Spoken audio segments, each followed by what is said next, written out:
Final challenge of the day, worth $15,000. Who is up for that?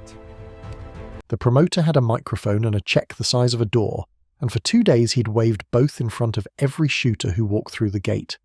$15,000, one 12-inch steel plate, 600 yards, open sights only, no scopes, no optics, nothing between your eye and the target but iron and air. 63 men had tried by the second afternoon. 63 men had walked back from the firing line shaking their heads, and that little plate hung out there in the heat shimmer untouched, swinging a half-inch in the breeze like it was laughing at all of them. Then, with the sun going copper and half the crowd already folding their chairs to leave, a thin old man in a faded canvas jacket set a scuffed wooden rifle case on the bench and said, quiet enough that the kid next to him laughed out loud, "I'll need about a minute to settle my breathing." The kid was 26 maybe, with $11,000 of rifle resting on a bipod beside him. He said, "Take an hour, Pop, won't help." The old man didn't even look over. If you've ever known a man who let his shooting do all his talking for him, type Semper Fi in the comments right now, because you are about to meet one. His name was Earl Sutton, and he was 79 years old. He'd driven 4 hours that morning in a pickup older than the kid mocking him, and he'd come alone.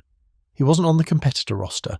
He'd paid his $20 gate fee like any spectator, walked the length of the vendor tents without buying a thing, and stood at the back of the crowd for most of 2 hours just watching the wind. People who watch the wind that long are usually trying to tell you something, but nobody at that expo was in the habit of listening to old men in canvas jackets. He had thick white hair under a ball cap with no logo on it, hands that shook a little when they were idle, and a way of standing very still that made him easy to walk past. Twice that weekend somebody had asked him to move so they could get a better photo. Both times he'd stepped aside and said, "Sorry, son," and meant it. The rifle he lifted out of that wooden case was an M1 Garand. Not a safe queen, not a wall hanger. A working rifle, the walnut-worn pail where 1,000 cheek welds had ridden it.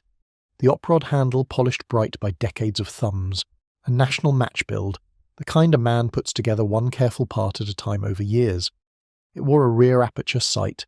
Worse a peep, and that's where the first real argument of the afternoon started, because the kid with the bipod, Cody Marsh, the program said, a rising star on the regional precision circuit, leaned over and announced to anybody listening that a peep sight wasn't an open sight.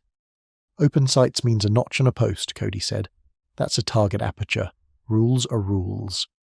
The rangemaster walked over before it got loud. His name was Dale, and he'd been running that firing line since before Cody was born. Dale looked at the Garand for a long moment, the way a man looks at something he hasn't seen in a while and is glad to see again.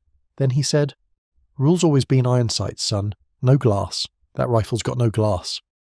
And that was the end of the argument, though Cody made a face like he'd been robbed of something. What nobody understood yet was why 63 men had failed.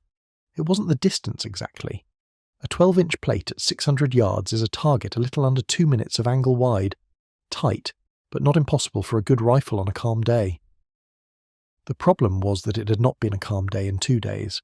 The range sat in a shallow bowl, and the wind came down off the ridge to the left and curled, switching value across the course of the bullet's flight so that the flags at 300 yards told you one thing, and the mirage out at 500 told you the opposite. A full-value crosswind out there will push a .30 caliber bullet better than 2 feet before it ever reaches the steel. Read it wrong by a hair and you miss clean and never even see your dust. The good shooters, and some of them were very good, had been guessing, and sending rounds and watching the plate not move and guessing again until their box of ammunition ran dry. Cody had fired 11 rounds that morning off a rifle that could hold a quarter the size of that plate all day long from a bench, and he'd hit dirt 11 times, and he had been in a foul mood about it ever since. Earl Sutton did not load his rifle right away. He set the Garand across the bench, pulled a worn leather glove onto his left hand and looked out at the flags. He looked at them for a long time. He looked at the way the dry grass leaned at 400 yards, and the way the heat boiled up off the berm, and he watched a hawk ride the air over the ridge without flapping once, and something in the set of his shoulders changed, slow, like a man tuning an instrument by ear. Then he settled down behind the rifle. He fed a single round into the chamber and got quiet. The crowd, half of it leaving a minute ago, had stopped leaving. Dale stood off to the side with his arms crossed and didn't say a word. The old man's breathing slowed until you couldn't see it, and in that quiet, somebody in the crowd, a tall man in a polo shirt who'd been standing near the scorer's tent, went very still and set down the coffee he was holding and started walking forward. Earl let half a breath out and the rifle spoke. For a second nothing happened, and Cody Marsh actually started to smirk. Then, a heartbeat behind the report, the time it takes a bullet to cross 6 football fields and a little more, the plate rang. A clean, flat, unmistakable clang that rolled back across the bowl, and the steel swung hard on its chain. And the crowd made a sound like everyone had been holding the same breath. Dale uncrossed his arms. The promoter, who had spent 2 days certain he'd keep his money, took the microphone away from his mouth. Earl Sutton didn't celebrate. He worked the action, the empty case spinning bright into the grass, and he fed in a second round, and he looked at the flags again because the wind doesn't care what you did 10 seconds ago. He took his minute, and then the Garan spoke a second time, and a second time the plate rang and swung, and now the crowd wasn't quiet anymore. Now there was shouting, the good kind, the kind that comes up out of people before they've decided to make it. A 12-inch plate, 600 yards, iron sights, an old man twice in a row on a day that had beaten 63 younger men into the dirt. That should have been the whole story. That's the story the promoter thought he was selling. But the man in the polo shirt had reached the front of the crowd now, and he was staring at the old shooter's profile with an expression that had nothing to do with marksmanship, and his hands were shaking worse than Earl's ever had. He was a big man, mid-50s, with the kind of bearing that doesn't leave a man even after he hangs up the uniform. When Dale moved to wave him back from the line, the man said without taking his eyes off Earl, "I'm Sergeant Major Reyes, United States Marine Corps, retired." Dale stopped moving. The name didn't mean anything to the crowd, but the old man at the bench heard it. Earl Sutton lifted his cheek off the stock for the first time and turned his head and looked at the big man's face. And you could watch 50 years fall away behind the old man's eyes. "Reyes," Earl said. Not a question. "My father was Tomás Reyes," the sergeant major said, and his voice did not hold steady the way a sergeant major's voice is supposed to. "Lance Corporal, 3rd Battalion, Quang Tri, 1968. He swallowed. "You're Earl Sutton. If you believe some debts can never be repaid, only carried, type Semper Fi one more time for every man who carried one." Here is what the crowd did not know, and what the sergeant major then told them, because he turned and said it loud enough for all of them to hear, like a man who had been waiting most of his life to say it in front of strangers. In the spring of 1968, in a province most of these people couldn't find on a map, Earl Sutton was a Marine Scout sniper, 21 years old, and his spotter was a 19-year-old kid named Tomás Reyes. A spotter and his shooter aren't two men, the sergeant major said. They're one set of eyes and one trigger finger, and they keep each other alive by reading the same wind, calling the same distance, breathing on the same count. For 3 months, Sutton and Reyes had done exactly that.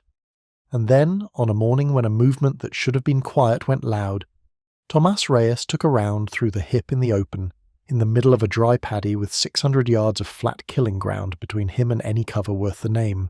600 yards. The other Marines were pinned. The radio said, "Hold." And Earl Sutton put down his rifle, picked up a man heavier than himself and carried him. 600 yards, the sergeant major said. And now he was not quite looking at any of them. He carried my father 600 yards across open ground with people shooting the whole way, and he did not put him down, and he did not run faster than he could carry him steady, because he said later, my father told me this every single year of my life on the same day every year, he said, "You do not bounce a wounded man. You carry him like the shot you can't afford to miss. Slow is smooth, smooth is fast. You settle your breathing and you go." He looked back at Earl. "My father came home because of you. He married my mother because of you. I am standing here, I am a Marine, my 2 daughters are alive, because a man none of you would move out of the way for a photo carried my father 600 yards and never blinked." Nobody in that crowd was leaving now. Cody Marsh, the kid with the $11,000 rifle and the smart mouth, had gone the color of paper. He was 26, and an hour ago the worst thing in his world had been 11 misses, and now he was looking at an old man shaking hands and understanding all at once what those hands had done with their steadiness when it counted for more than money. He didn't say anything. There was nothing to say that wouldn't have made it about him. He just took his cap off, which is a small thing, and held it. Earl Sutton, for his part, looked like a man who'd been hoping to get through the afternoon without any of this. "Tomas passed," he said quietly. It wasn't a question either, but the sergeant major nodded. 2 years ago, in his sleep. 81. Earl closed his eyes for a second. "He still call the wind out loud?" And the sergeant major laughed, a wet, broken open laugh, and said, "Every time he watered the garden. Drove my mother crazy."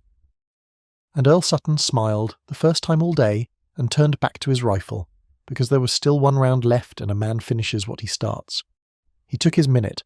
The wind had shifted again with the cooling of the day, gone soft and honest, and maybe that's why he took a little less time than before, or maybe a man just knows when he's being watched by more than the living. He settled his breathing the way he'd taught a 19-year-old to settle his, the way he'd breathed with a wounded friend on his back and a quarter-mile of open ground to cross. The whole expo had gone silent. 600 yards of silence, and then the ground spoke a third time. And the plate rang a third time, true and clean, and the sound of it rolled back across the bowl and into a crowd that had stopped thinking about the $15,000 entirely. He stood up slow, the way old men do, and worked the kink out of his back and started putting the rifle away. The promoter came over with the giant check and the microphone and a face full of something like awe, and Earl Sutton looked at the check for a moment and then did the thing that nobody who tells this story can ever quite get through dry. He didn't take it. He told the promoter to write it instead to the relief fund for the families of Marines who don't come home, in the name of Lance Corporal Tomas Reyes, 3rd Battalion. "He's the one who earned it," Earl said. "I just carried it." Then he turned to Cody Marsh, the kid, the loud one. The one who told him an hour wouldn't help, and he didn't lecture him and he didn't gloat. He just nodded at the boy's rifle and said, "You shoot real good, son. Comes a day the wind's all you've got, you'll want to learn to read it slow. Find an old-timer, buy him a coffee, he'll tell you." And Cody Marsh, 26 years old, said the only thing left in him to say, which was, "Yes, sir," and put his cap back on, and shook the old man's hand like he was being handed something he'd have to spend a lifetime earning. The sergeant major walked Earl Sutton to his pickup. They didn't say much. Some things don't need a lot of words once they've been said in front of God and a crowd. At the truck, the big man came to attention and rendered a salute that he had no regulation reason to render to a civilian in a canvas jacket, and held it. And the old scout sniper straightened up out of his stoop just enough to return it. 2 old sets of eyes saying what the regulations never could. Then Earl Sutton climbed into a pickup older than half the crowd and drove 4 hours home to a quiet house, the same way he'd come, alone, unremarkable, easy to walk right past. But here's the thing about the men who are easy to walk past. They are almost always the ones who carried the rest of us across the open ground while we weren't watching. They settled their breathing and they went, slow and smooth and steady, and they never asked to be moved to the front for the photo. So the next time you find yourself behind some quiet old man in a faded jacket, who's taking his time, who's watching the wind a little longer than seems necessary, wait, give him his minute. You have no idea what he's already carried, or how far, or who came home because he refused to put them down. If this story moved you, and you believe the men who served deserve to be seen long after the uniform comes off, subscribe to the channel, because we're going to keep telling their stories, one steady breath at a time, for as long as there's anyone left who'll listen. Type Semper Fides below, share this with a veteran who needs to hear it today, and we'll see you at the next one.